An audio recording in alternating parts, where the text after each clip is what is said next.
Hi, this is Lee with Alison from the Law School Toolbox and the Bar Exam Toolbox. Today we are sharing a top tip for passing the bar exam.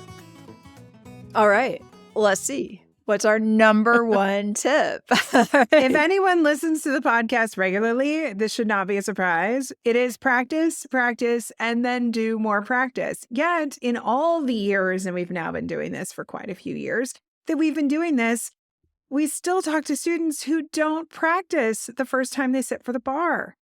Yeah, I mean, I think everybody has the best intentions, but the reality is it's easy to get sucked into doing other things that, maybe aren't quite as stressful as sitting down and actually trying to write out a full exam answer, doing a whole PT. There's so much to do that I can see. People are just like, well, I've got to learn all this law. I mean, that's my focus, right? I've just got to learn the law. I've got to learn the law. If I know the law, I'll pass the exam. Unfortunately, that doesn't work. No, usually. Because you can have wrong law and still get quite a few points. That is really the thing that I think gets lost, is this idea that what they're really the most focused on is the analysis piece. And the only way you can practice analysis is by doing hypos. Right. And I think it's also critical that you do what you actually have to do. So I talk, often to people who say, well, I outlined a lot of answers. And it's like, okay, well, that's sort of step one in the process. But did you actually sit down and write them out? Did you do that in a closed book scenario? Did you do that under time conditions? And generally the answer is no. Yeah. I've also gotten a lot of I read the model answers. Yeah. Which also doesn't count. Right. I mean, we're not saying these are terrible things to do. It's just maybe not the best thing and the most efficient way that you could be preparing for this test. And that's the problem, is you don't have unlimited time. And we know from research around learning that asking yourself to recall things and making mistakes is one of the ways that we learn. You can learn that by watching children learn. You can learn that by trying to learn many of the other things we do in life. But that feeling of being uncomfortable is part of the process. And because you're uncomfortable, you're going to retain it. So I think it's so important for folks to remember that doing a practice question, getting it wrong, going back and reviewing it and maybe rewriting it is likely going to stick in your brain more than just passively reading an outline. Right. Or on the MBE, sometimes people say, well, I just read the answer choices and, I read their explanations and the one they had sounded right to me. And it's like, okay, that's not exactly what we're talking about here. No. It's like the person who wrote those answer choices already knew the answer. So, yeah, you need to try to actually struggle through. I mean, as you know, I relate everything in my life now to skiing because that's what I do every day. Right. But practice, really fundamental. If you could learn to ski by watching YouTube, I, as a ski instructor, would not have a job to do. The reality is, and again, like you can get a tip and that's great. And maybe something to go out and think about and work on and practice, but you have to literally go out and do it. And you have to evaluate how it worked. And then what I'm finding interesting lately, I was thinking about this today. So a couple of days ago, I had somebody show up and give me this great tip that really changed my skiing for like a day. And I've been trying to practice it ever since and really ingrain it in my head. And the funny part is the more you do that, almost the more awkward and weird it all gets. Mm-hmm. And I'm beginning to think that might be part of the learning process. Yeah. I think that's a really interesting point. I was also thinking about this while playing tennis today. So we're now a sporting podcast. But I play tennis and I was discussing with my coach, like why it is easier for me to play somebody who's better than I am than it is for me to play somebody who is, worse, whatever that means, but is not as highly ranked as I am. Right. And not like I'm ranked, like I'm at the US Open. I mean, we're talking about like community, like leagues and stuff. Anyway, but for those who don't play tennis, you have a number assigned to how good you are as a tennis player. Even if you're not like a really good tennis player. Right. So that people can play like about the same level. Exactly. Person. But I can easily play up and I struggle to play down. And one of the things that I found interesting as I was talking to my coach about this was he was discussing how when you are playing kind of down, you have to be in charge of the game. Like they're giving you nothing to play off of, and how much harder that is than if a coach is hitting to you or somebody better you're getting their pace, you're getting their ball placement, their game maybe makes more sense to you because they're not just like popping it back over the Right. court and then you have to like do something with it.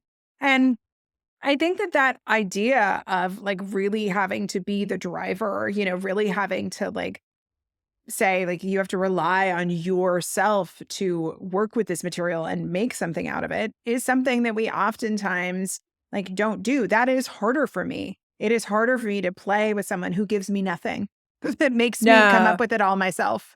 No, for sure. That was always the case. I played high school tennis and it was the same thing. I would go out and beat like the number 1 seed on the other team and people were like, oh my gosh, you're great. And then I would go lose to like the worst person on a different team. I know. It drives me And crazy. partly for me was I got bored and I just wasn't focused. But yeah, there is something to that. And I was thinking about this as well, where you were just saying, I think it's this weird balance with practice of trusting yourself and your instincts, but also taking feedback. And I think it's the Buddhists who have this kind of, phrase of when the student is ready, the teacher appears or something like that. Because with skiing, there are things that I've heard for years. And then suddenly one day it clicks and I understand what they meant by it all those days.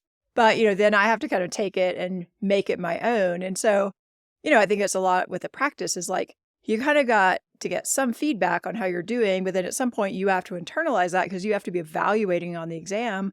Am I performing to the level I need to in real time? Yeah. I think what you can really take from our lessons from sporting. So we're so sporty. We're so sporty. Oh my goodness. If you hung out with us in person, you would be like, you're really that sporty? What? No, we're not.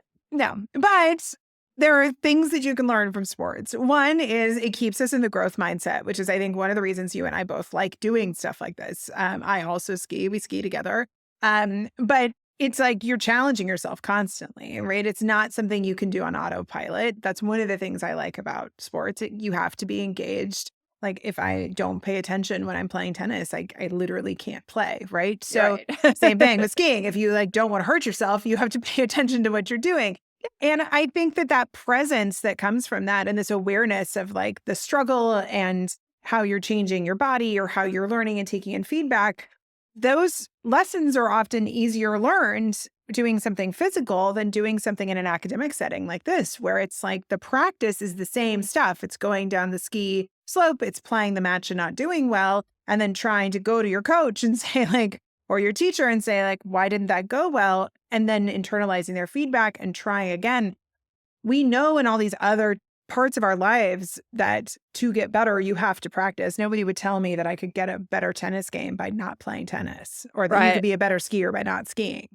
No, I mean, unfortunately, watching the Australian Open is probably not going to impact your tennis game all that much. Even as much as I enjoy it, it does not influence my tennis game that much. Although you can say like, oh, that was quite impressive. But yeah, like that's not the same as putting yourself in a position to have to like do it yourself. So you know these lessons. If you're studying for the bar, there is something you do in your life that has taught you this lesson. And you need to figure out how to apply it to the bar and realize that this practice is just like all the other practice and all the other things that you do in your life that maybe you force yourself to do to get better. For some reason, this academic one seems to be really challenging. Yeah, and I think just accepting that the practice is the struggle, which is kind of the point of this, and that's what's laying down like the different neural pathways in your brain so that hopefully by the time you get to the exam, some of this is a habit, and when you get under stress, you fall back usually on habitual patterns. So you want to have something to fall back on of like, okay, I know this is how I do my pre-writing outline. I'm just going to do it the same way I always do it. Yeah. Well, thanks so much for watching. Don't forget to subscribe and give us a like and leave us a comment if you have any questions about anything. And stay tuned for more bar exam tips.